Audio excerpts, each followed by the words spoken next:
I'm guessing you're watching this video because you're wondering whether or not the fears that you have in the back of your mind are going to actually happen in your relationship. We're going to be talking about some of the most common issues and fears that people have in their relationships and what you can do to get out of that fear so that you can focus on having a wonderful, loving, and fulfilling relationship. My name is Ellie. I'm a relationship and lifestyle coach. And I love to help people like you get out of these situations that are happening internally that cause us to get things we don't want in our relationships. So if you find this video helpful, consider subscribing to my channel for more content like this.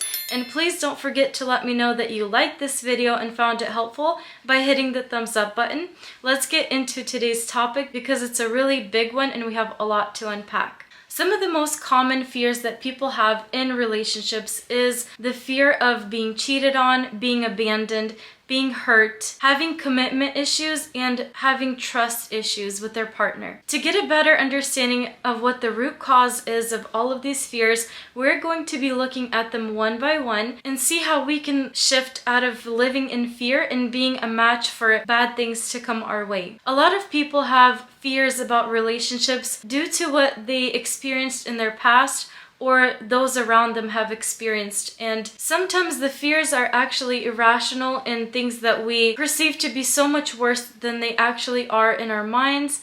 So to understand how to correct your fear, we need to kind of understand what the root cause is. The most common fear that people encounter in relationships is the fear of betrayal. Nobody wants to be left alone in their relationship only to find out that their partner has tapped out without oftentimes blindsiding them in the event. Betrayal is not a very warm and fuzzy feeling, so nobody wants to feel that way. And that is perfectly normal and healthy, but at what point does it start to become a problem? When we are constantly thinking of negative things coming out at us and can't seem to shake uneasy feeling of having that fear of somebody betraying us or cheating on us and things like that, we start to think in a way that adopts that belief to almost feel like it already has happened.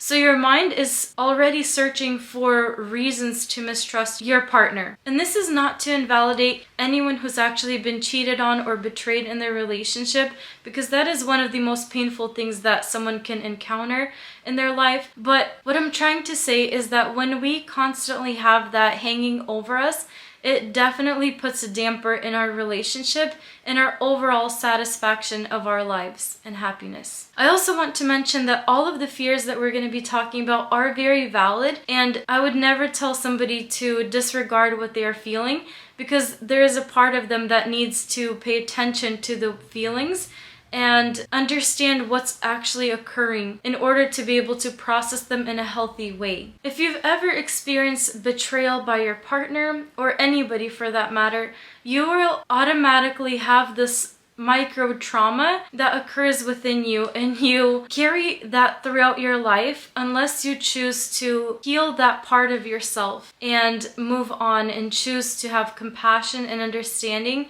and let it go, and for it not to have a grip on you. But the process of healing is not a very easy, quick fix. It is often a process that takes time and lots of tears and reflecting and many other states of being for different groups of people. The fear of rejection is also a very valid fear that people have. I don't want to go into too many details of why that fear could be present within us, but if you self-identify as having a fear of being rejected, it is most likely caused by something that happened in your past and your personal experience. It could also be a cause of not having a very high self-esteem or confidence in yourself, and that could also be driving you to have a fear of rejection. When someone is fearful of being rejected, they are often closed up and guarded, and they don't want to open up to their partner and be willing to be vulnerable in front of them,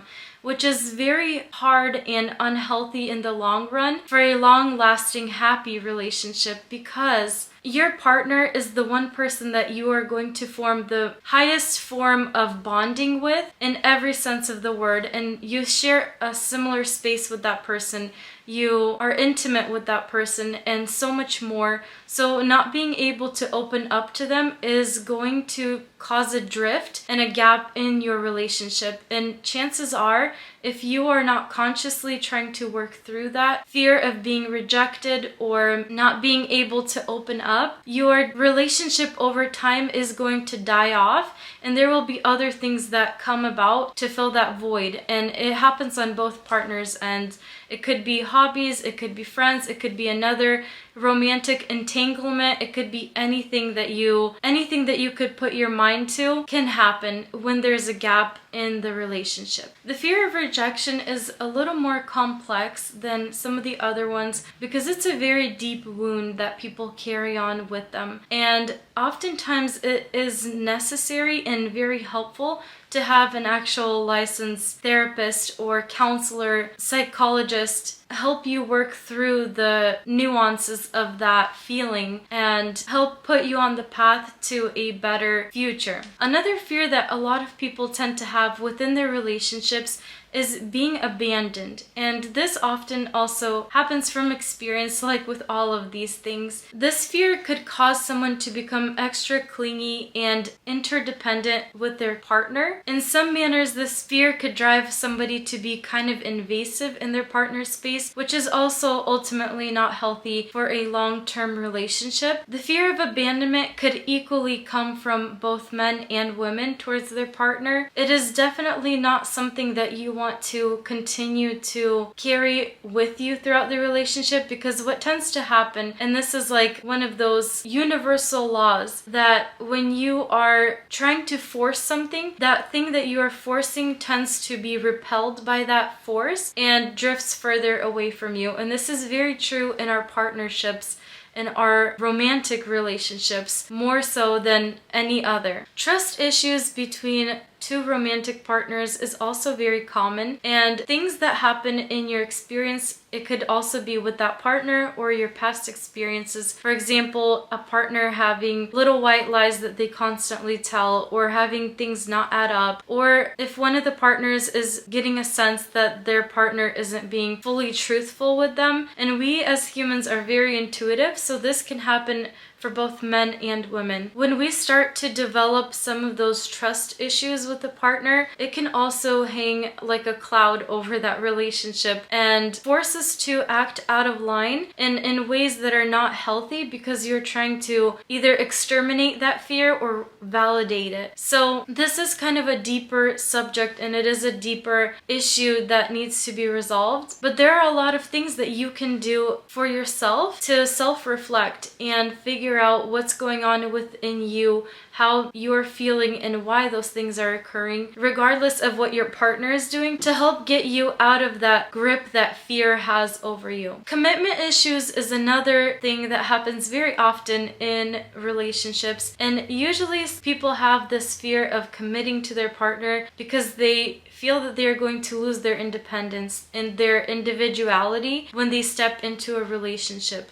And in some forms, this is a healthy fear to have, but this is why it is important to understand the compatibility that you have with the partner that you select. Being afraid to commit and to settle are very similar, and in some ways are actually overlapping fears. Like with all of the other things that we discussed, it's really important to get to the bottom of what the core beliefs are for you that cause you to have that fear. And there are many things that you can do, like journal and ask yourself questions and allow yourself to free write and see what comes up. A lot of people get their answers when they are being honest with themselves and holding space for the answers to come up in your mind, like as a thought. A wonderful exercise that you can do in order to better understand yourself and understand the root cause of the fears that are coming up within you is to ask yourself questions like, why does that bother me so much that my partner did this or did that? And don't rush to answer yourself in anger, but allow yourself to hold space in a peaceful state of mind in order to allow other things to come to the surface. And just pay attention and internalize the things that start coming up for you, because often enough you can get to know yourself better and understand your own triggers more. Oftentimes with fear, there is a lot of pain attached to the way that we feel. And this is caused because we want something, but we kind of trick ourselves into believing that we can't have that thing. And so that's where the fear and the anger comes in. And that can cause us to have relationship problems. Oftentimes with people who have the fear of being cheated on, they're going to be hyper vigilant with whatever their partner is saying and doing. They're going to overthink phrases and situations to try to find a way to prove that fear. When we are being driven by fear, it tends to rule our life. And the more we buy into it, the more we accept it and think about it, the more control it has over our life and over our relationship. And oftentimes our partner senses those things, senses our insecurities, senses that we are kind of being clingy and over observant, and they tend to withdraw, which does what? It causes you to be even more hyper vigilant and more concerned that whatever you're fearing is coming true. And the problem with letting fear rule your life is that it comes back and it sneaks up on you all the time, and it causes you to overthink things and focus on something that you don't want. And the more that we think about something, the more likely it is to occur, because that's just how the world works. There are a lot of things that you can do yourself to try to internalize and understand yourself better and allow fear to not have any place in your life and in your mind, so that you can focus on attracting things that you want within you and within your partner and within your relationship. However, sometimes we need a little extra help, and in these situations it is really good to talk to somebody who is a professional and understands what they are doing, especially if it feels like you no longer have control over how you feel and it causes you to have a panic attack or anxiety, a constant state of being stressed or in a fight or flight mode. That is going to be detrimental to your relationship. And the truth is, our romantic partner is one of the most important choices that we make in our life, and is the person that you get to choose consciously. So if you're choosing somebody who is constantly evoking fear and triggering you, maybe you guys aren't so compatible. And I know it's not nice to hear that, but it's something that you need to constantly check within yourself and understand what's going on. These are some of the most common fears that I've noticed within relationships. I really hope that this video was helpful, and if you like this video and want to see more content like this, please don't forget to let me know by hitting the thumbs up button, and I'll see you guys in the next video.